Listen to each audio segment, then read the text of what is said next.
রামধনু ইউটিউব চ্যানেলের পক্ষ থেকে কামারপুকুর স্টেশনে একটি নতুন কাজের ভিডিও তুলে ধরছি। পূর্ব দিকটা কামারপুকুর রেল স্টেশন। এই জঙ্গলটি দেখছেন, এটি জঙ্গল নয়, এটি রেল লাইন সোজা চলে যাচ্ছে বিষ্ণুপুরের দিকে। ঠিক পশ্চিম দিকে কামারপুকুর স্টেশনে পশ্চিম দিকে কি কাজ হচ্ছে সেটাই তুলে ধরব। ঠিক কাজটা ওখানে হচ্ছে, আমি কাছে যেয়ে দেখাবো। এই ঢালাই রাস্তা ধরে যাব আমি। তার আগে চারিদিকটা আপনাদের দেখিয়ে দিই। সুন্দর পরিবেশময় দুপুরের ছবি। আর এই পূর্ব দিক দেখতে পাচ্ছেন, ওখানে যাত্রী শেডের আবছা একটা শেড দেখা যাচ্ছে, ওটা কামারপুকুর স্টেশন। পুরোটা ঢালাই রাস্তা। এই দিক দিয়ে বাস লরি স্টেশনে পৌঁছানো যাবে, সেইভাবেই রাস্তাটা করেছে পূর্ব রেল দপ্তর। দেখতে পাচ্ছেন আমি যাব পশ্চিম দিকে। ওখানে কি কাজ হচ্ছে জোর কদমে সেইটাই তুলে ধরবো। সেইটাই থাকছে আজকের ভিডিও ইউটিউব চ্যানেল রামধনুর পক্ষ থেকে।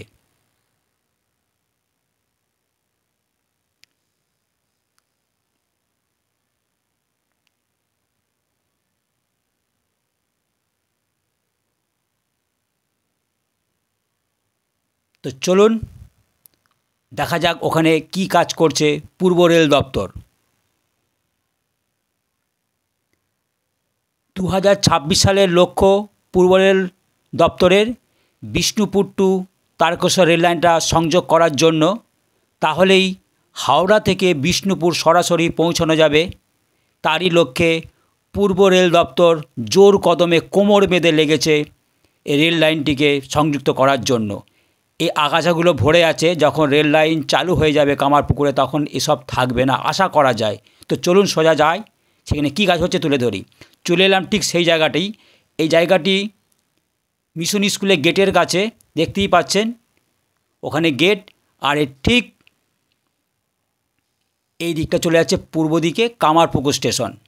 দেখতে পাচ্ছেন কত চওড়া, বাস লরি ট্রাক্টর সব স্টেশনে পৌঁছানো যাবে। সেই মতো করে চিন্তাভাবনা করে এই রাস্তাটি বানানো হয়েছে। এখন কাজ হচ্ছে পূর্ব রেল দপ্তরের এই ভূতির খালের ওপরে বক্স ব্রিজ নির্মাণ। এখান থেকেই জনসাধারণ বাস থেকে নেমে ট্রেন ধরতে পারবে, স্টেশন থেকে নেমে বাস ধরতে পারবে। এই দেখুন সে ঐতিহাসিক ব্রিজ, যেটা সোজা চলে যাচ্ছে একদম বিষ্ণুপুরের দিকে। সুন্দর শালবন দেখতে পাচ্ছেন। আর ঠিক রাস্তার ধারেই তৈরি করছে পূর্ব রেল দপ্তর বক্স ব্রিজ ভূতির খালের ওপরে।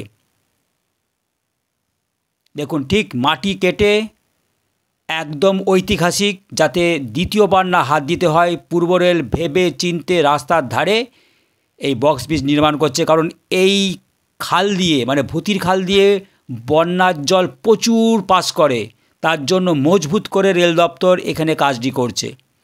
দেখতে পাচ্ছেন এই দিকে বাস রাস্তা, আর এই দেখুন শালবন। শীতকালে এখানে পিকনিক করা যেতেই পারে যদি পারমিশন থাকে রেল দপ্তরের। দেখুন শালবনটি খুব সুন্দরভাবে। আর চলে গেছে এই ঢালাই রাস্তা একদম কামারপুকুর স্টেশনে। পায়ে হাঁটা এখান থেকে মাত্র 5 মিনিট সময় লাগবে, ওর বেশি লাগার কথা নয়। আর ঠিক রাস্তার ধারেই পূর্ব রেল দপ্তর তৈরি করছে এই ভূতির খালের ওপরে বক্স ব্রিজ নির্মাণ। এইটি হয়ে গেলে এখান থেকে সরাসরি বাসের প্যাসেঞ্জাররা চলে যাবে ট্রেন ধরতে, আবার ট্রেনের প্যাসেঞ্জাররা চলে আসবে এখানে বাস ধরতে, যে যার গন্তব্যে পৌঁছে যাবে। এখন স্কুল টাইম, প্রচুর ব্যস্ততা এই রাস্তাটি, বাস রাস্তাটি। এই রাস্তাটি গুরুত্বপূর্ণ রাস্তা। পশ্চিম দিকে যদি যাওয়া হয়, ওখানে যাওয়া যাচ্ছে জয়রামবাটি, বিষ্ণুপুর, মুকুটমণিপুর, বাঁকুড়া, শুশুনিয়া পাহাড়, আরও সব পর্যটক কেন্দ্র। আর দর্শনীয় স্থান হচ্ছে বিষ্ণুপুর। এই যে বাস রাস্তাটা দেখতে পাচ্ছেন, এখন স্কুল টাইম, ছাত্র ছাত্রী গাড়ি এই সময়টা প্রচুর এই দিক দিয়ে পাশাপাশ করে স্কুল টাইমের সময়। তারপর একটু গাড়ির সংখ্যা কমে যায়। দেখতে পাচ্ছেন একটা মারুতি গাড়ি, একটা স্কুল ভ্যান দাঁড়িয়ে আছে গেটের কাছে। আর ঠিক রাস্তার ধারে পূর্ব রেল দপ্তর এই ভূতির খালের ওপরে নির্মাণ করছে বক্স ব্রিজ।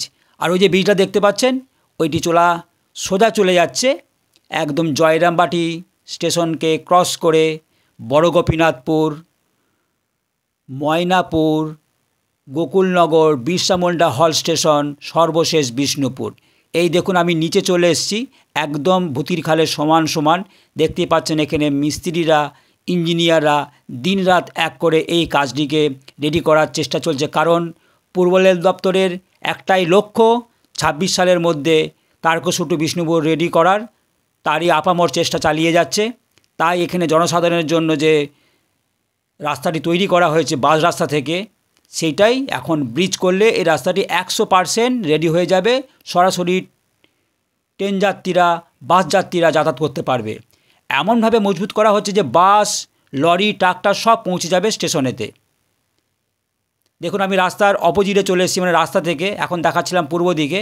এই দেখুন ওই যে ব্রিজ দেখতে পাচ্ছেন, কামারপুকুর স্টেশনের ট্রেন সরাসরি চলে যাবে বিষ্ণুপুরের দিকে। এই দেখুন মিশন স্কুল গেট, আর এই সেই বাস রাস্তা। এখান থেকে মাত্র পায়ে হাঁটা পথ ঠাকুর শ্রীরামকৃষ্ণদেবের জন্মস্থান কামারপুকুর মঠ, 10 মিনিট লাগবে। দেখতে পাচ্ছেন অনবরত গাড়িগুলো পেরিয়ে যাচ্ছে। এটা খুব ব্যস্ততম রাস্তা, এই দিক দিয়ে অনেক জায়গায় যাওয়া যায়, যেমন বললাম বিষ্ণুপুর, জয়রামবাটি, বাঁকুড়া, মুকুটমণিপুর, শুশুনিয়া পাহাড়, অযোধ্যা পাহাড়, সমস্ত পিকনিক স্পট। এই শীতকালটা এই রাস্তাটা ভীষণভাবে ব্যস্ততম হয়ে যায়, কারণ কামারপুকুর একটি বিখ্যাত তীর্থস্থান, জয়রামবাটি একটা বিখ্যাত তীর্থস্থান, বিষ্ণুপুর একটা বিখ্যাত ঐতিহাসিক স্থান। সেখানে অনেক কিছু দেখার আছে।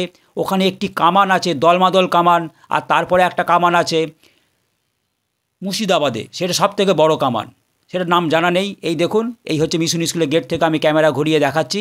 এই সেই বাস রাস্তা, আর ঠিক সোজা মিশন স্কুলের সোজা রাস্তা সোজাসুজি দেখতে পাচ্ছেন অপোজিটে সেই স্টেশনে যাবার রাস্তা, যেখানে ব্রিজ তৈরি হচ্ছে। আর এই ব্রিজ দিয়ে আগামী দিনে হাওড়া থেকে ট্রেন ছুটে যাবে 26 সালে বিষ্ণুপুরের উদ্দেশ্যে। এই দেখুন সেটা স্কুলের ভেতরে ক্যাম্পাস, এটা গেট। এখানে একটা বিবেক বিতি আর প্রাইমারি স্কুল আছে, তার জন্য এই গেট। মূল গেট কিন্তু ওখানে হাই স্কুলের, ওটা সবথেকে বড় গেট, ওখানে হাই স্কুলের ছেলেরা যাতায়াত করে। এই দেখুন সোজাসুজি রাস্তাটা চলে যাচ্ছে, দেখতেই পাচ্ছেন। এখন যেহেতু শীতের মরশুম, কামারপুকুর শ্রীরামকৃষ্ণদেবের মঠে দর্শন করে সোজা চলে যাচ্ছে পশ্চিম দিকে বাস রাস্তা ধরে জয়রামবাটিতে মা শারদার জন্মস্থান, তারপর চলে যাচ্ছে ঐতিহাসিক স্থান বিষ্ণুপুর। ট্রেন লাইনটা চালু হয়ে গেলে এইগুলো অতি অল্প খরচে আপনারা ট্রেনে করে সেসব জায়গা ভ্রমণ করতে পারবেন। এর থেকে সুখের কিছু নেই। এই সিজনটা হলো না, কিন্তু পরের সিজনে আপনারা শীতকালেতে ট্রেনে করে আসবেন কামারপুকুর, জয়রামবাটি, বিষ্ণুপুর, গোকুলনগর, বিরসা মুন্ডা হল স্টেশন। এক দারুণ জায়গা। বিরসা মুন্ডা হল স্টেশনটি এমন একটি জায়গা, মধ্যিখান দিয়ে রেল লাইন, দুদিকে শালবন, আবার কিছু কিছু জায়গায় হাতি পারাপার করে, সেটা আরও অ্যাডভেঞ্চার হয়ে যাবে। তো ভিডিও আমার শেষের দিকে, চ্যানেল রামধনুর সাথে আমি দীপঙ্কর, আমি তুলে ধরলাম কামারপুকুর স্টেশন থেকে পশ্চিম দিকে যে রাস্তাটি তৈরি করছে, সেখানে ভূতিরখালের ওপরে ব্রিজ নির্মাণ হচ্ছে, বক্স ব্রিজ জনসাধারণের জন্য। আর এই ব্রিজে আগামী দিনে ট্রেন ছুটে যাবে।